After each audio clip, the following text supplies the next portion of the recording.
Primer libro de los Reyes, capítulo 1. El rey David era ya tan anciano y tan entrado en años que, por más que lo abrigaban, no conseguía entrar en calor. Por eso sus servidores le dijeron: busquemos a una joven soltera para que atienda a su majestad y lo cuide, y se acueste a su lado para darle calor. Así que fueron por todo Israel en busca de una muchacha hermosa, y encontraron a una sunamita llamada Abisag, y se la llevaron al rey. La muchacha era realmente muy hermosa, y se dedicó a cuidar y a servir al rey, aunque el rey nunca tuvo relaciones sexuales con ella. Adonías, cuya madre fue Hagit, ambicionaba ser rey, y por lo tanto se levantó en armas. Consiguió carros de combate, caballos y 50 guardias de escolta. Adonías era más joven que Absalón y muy bien parecido. Como David su padre nunca lo había contrariado ni le había pedido cuentas de lo que hacía, Adonías se confabuló con Joab, hijo de Sarbia, y con el sacerdote Abiatar, y éstos le dieron su apoyo. Quienes no lo apoyaron fueron el sacerdote Sadoc, Benaías, hijo de Joyadá, el profeta Natán, Simí y Regí, y la guardia personal de David. Cerca de Enrogel, junto a la peña de Sohelet, Adonías ofreció un sacrificio de ovejas, bueyes y terneros engordados. Invitó a todos sus hermanos, los hijos del rey, y a todos los funcionarios reales de Judá, pero no invitó al profeta Natán, ni a Benaías, ni a la guardia real, ni a su hermano Salomón. Por eso Natán le preguntó a Betsabé, la madre de Salomón: ¿ya sabes que Adonías, el hijo de Hagit, se ha proclamado rey a espaldas de nuestro señor David?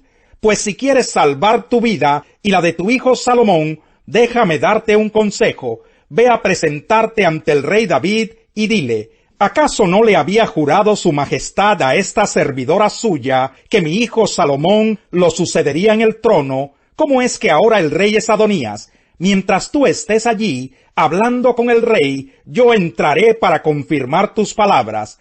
Betsabé se dirigió entonces a la habitación del rey.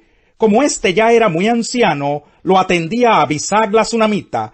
Al llegar Betsabé se arrodilló ante el rey y éste le preguntó: ¿qué quieres? Mi señor juró por el Señor su Dios a esta servidora suya, contestó Betsabé, que mi hijo Salomón sucedería en el trono a su majestad. Pero ahora resulta que Adonías se ha proclamado rey a espaldas de su majestad. Ha sacrificado una gran cantidad de toros, terneros engordados y ovejas, y ha invitado a todos los hijos del rey, al sacerdote Abiatar y a Joab, general del ejército. Sin embargo, no invitó a Salomón, que es un fiel servidor de su majestad.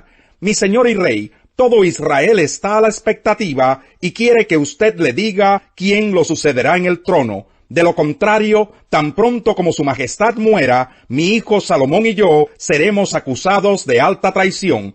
Mientras Betsabé hablaba con el rey, llegó el profeta Natán, y el rey se enteró de su llegada. Entonces Natán se presentó ante el rey y, arrodillándose, le dijo: Mi señor y rey, ¿acaso ha decretado usted que Adonías lo suceda en el trono? Pregunto esto porque él ha ido hoy a sacrificar una gran cantidad de toros, terneros engordados y ovejas. Además ha invitado a todos los hijos de su majestad, a los comandantes del ejército y al sacerdote Abiatar, y allí están todos ellos comiendo y bebiendo, y gritando en su presencia: ¡viva el rey Adonías! Sin embargo, no me invitó a mí, que estoy al servicio de su majestad, ni al sacerdote Sadoc, ni a Benaías, hijo de Joyadá, ni a Salomón, que es un fiel servidor de su majestad.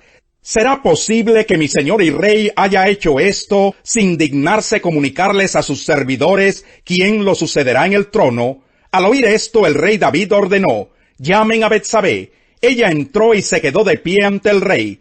Entonces el rey le hizo este juramento: tan cierto como que vive el Señor, que me ha librado de toda angustia, te aseguro que hoy cumpliré lo que te juré por el Señor, el Dios de Israel. Yo te prometí que tu hijo Salomón me sucederá en el trono y reinará en mi lugar.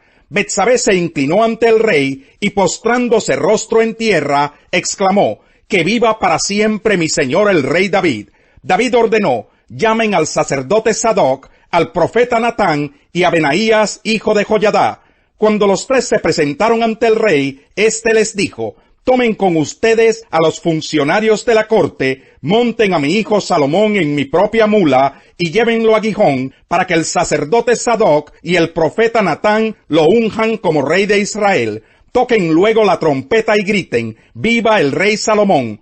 Después de eso regresen con él, para que ocupe el trono en mi lugar y me suceda como rey, pues he dispuesto que sea él quien gobierne a Israel y a Judá. Que así sea, le respondió Benaías, hijo de Joiadá, que así lo confirme el Señor, Dios de su majestad, que así como el Señor estuvo con su majestad, esté también con Salomón, y que engrandezca su trono aún más que el trono de mi señor el rey David. El sacerdote Sadoc, el profeta Natán y Benaías, hijo de Joiadá, y los quereteos y los peleteos montaron a Salomón en la mula del rey David y lo escoltaron mientras bajaban hasta Gihón. Allí el sacerdote Sadoc tomó el cuerno de aceite que estaba en el santuario y ungió a Salomón. Tocaron entonces la trompeta y todo el pueblo gritó: ¡viva el rey Salomón! Luego todos subieron detrás de él, tocando flautas y lanzando gritos de alegría. Era tal el estruendo que la tierra temblaba. Adonías y todos sus invitados estaban por terminar de comer cuando sintieron el estruendo. Al oír el sonido de la trompeta, Joab preguntó: ¿por qué habrá tanta bulla en la ciudad? Aún estaba hablando cuando llegó Jonatán, hijo del sacerdote Abiatar. Entra, le dijo Adonías, un hombre respetable como tú debe traer buenas noticias. No es así, exclamó Jonatán. Nuestro señor el rey David ha nombrado rey a Salomón. También ha ordenado que el sacerdote Sadoc, el profeta Natán y Benaías, hijo de Joiadá, con los quereteos y los peleteos, monten a Salomón en la mula del rey. Sadoc y Natán lo han ungido como rey en Gihón. Desde allí han subido lanzando gritos de alegría y la ciudad está alborotada. A eso se debe tanta bulla. Además, Salomón se ha sentado en el trono real, y los funcionarios de la corte han ido a felicitar a nuestro señor, el rey David. Hasta le desearon que su Dios hiciera el nombre de Salomón más famoso todavía que el de David, y que engrandeciera el trono de Salomón más que el suyo. Ante eso el rey se inclinó en su cama y dijo: alabado sea el Señor Dios de Israel, que hoy me ha concedido ver a mi sucesor sentarse en mi trono. Al oír eso, todos los invitados de Adonías se levantaron llenos de miedo y se dispersaron. Adonías, por temor a Salomón, se refugió en el santuario, en donde se agarró de los cuernos del altar. No faltó quien fuera a decirle a Salomón: Adonías tiene miedo de su majestad y está agarrado de los cuernos del altar. Ha dicho: quiero que hoy mismo jure el rey Salomón que no condenará a muerte a este servidor suyo. Salomón respondió: si demuestra que es un hombre de honor, no perderá ni un cabello de su cabeza, pero si se le sorprende en alguna maldad, será condenado a muerte. Acto seguido, el rey Salomón mandó que lo trajeran. Cuando Adonías llegó, se inclinó ante el rey Salomón, y éste le ordenó que se fuera a su casa. Capítulo 4. Mientras Pedro y Juan le hablaban a la gente, se les presentaron los sacerdotes, el capitán de la guardia del templo y los saduceos. Estaban muy disgustados porque los apóstoles enseñaban a la gente y proclamaban la resurrección, que se había hecho evidente en el caso de Jesús. Prendieron a Pedro y a Juan, y como ya anochecía, los metieron en la cárcel hasta el día siguiente. Pero muchos de los que oyeron el mensaje creyeron, y el número de estos llegaba a unos 5,000.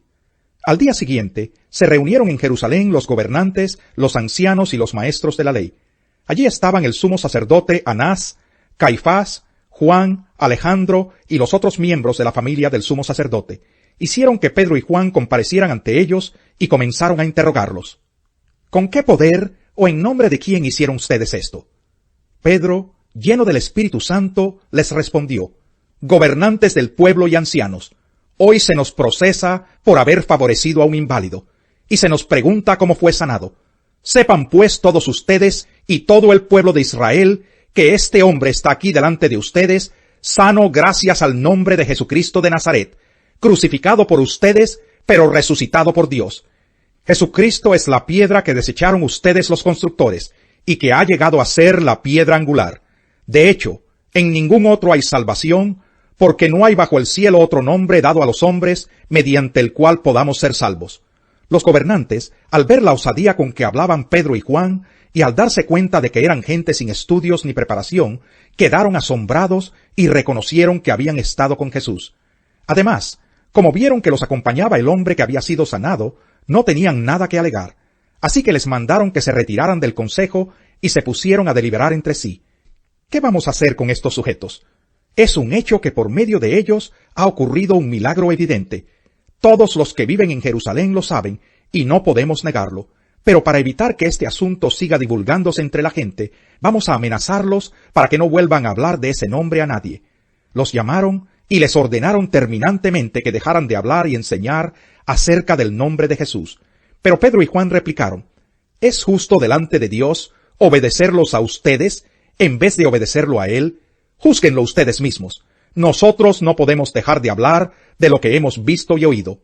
Después de nuevas amenazas, los dejaron irse. Por causa de la gente, no hallaban manera de castigarlos. Todos alababan a Dios por lo que había sucedido, pues el hombre que había sido milagrosamente sanado tenía más de 40 años.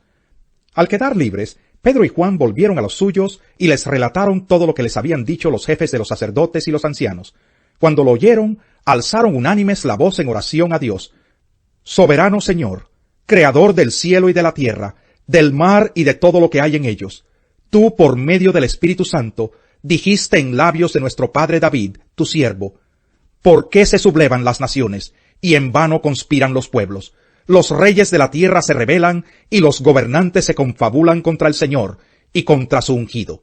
En efecto, en esta ciudad se reunieron Herodes y Poncio Pilato, con los gentiles y con el pueblo de Israel, contra tu santo siervo Jesús, a quien ungiste, para hacer lo que de antemano tu poder y tu voluntad habían determinado que sucediera. Ahora, Señor, toma en cuenta sus amenazas y concede a tus siervos el proclamar tu palabra sin temor alguno. Por eso, extiende tu mano para sanar y hacer señales y prodigios mediante el nombre de tu santo siervo Jesús. Después de haber orado, tembló el lugar en que estaban reunidos. Todos fueron llenos del Espíritu Santo y proclamaban la palabra de Dios sin temor alguno. Todos los creyentes eran de un solo sentir y pensar. Nadie consideraba suya ninguna de sus posesiones, sino que las compartían. Los apóstoles, a su vez, con gran poder, seguían dando testimonio de la resurrección del Señor Jesús. La gracia de Dios se derramaba abundantemente sobre todos ellos, pues no había ningún necesitado en la comunidad. Quienes poseían casas o terrenos los vendían, llevaban el dinero de las ventas y lo entregaban a los apóstoles, para que se distribuyera a cada uno según su necesidad. José, un levita natural de Chipre, a quien los apóstoles llamaban Bernabé, que significa consolador, vendió un terreno que poseía, llevó el dinero y lo puso a disposición de los apóstoles. Salmo 124. Si el Señor no hubiera estado de nuestra parte, que lo repita ahora Israel, si el Señor no hubiera estado de nuestra parte, cuando todo el mundo se levantó contra nosotros, nos habrían tragado vivos al encenderse su furor contra nosotros, nos habrían inundado las aguas, el torrente nos habría arrastrado, nos habrían arrastrado las aguas turbulentas. Bendito sea el Señor, que no dejó que nos despedazaran con sus dientes. Como las aves, hemos escapado de la trampa del cazador. La trampa se rompió y nosotros escapamos. Nuestra ayuda está en el nombre del Señor, Creador del cielo y de la tierra. Panal de miel son las palabras amables, endulzan la vida y dan salud al cuerpo.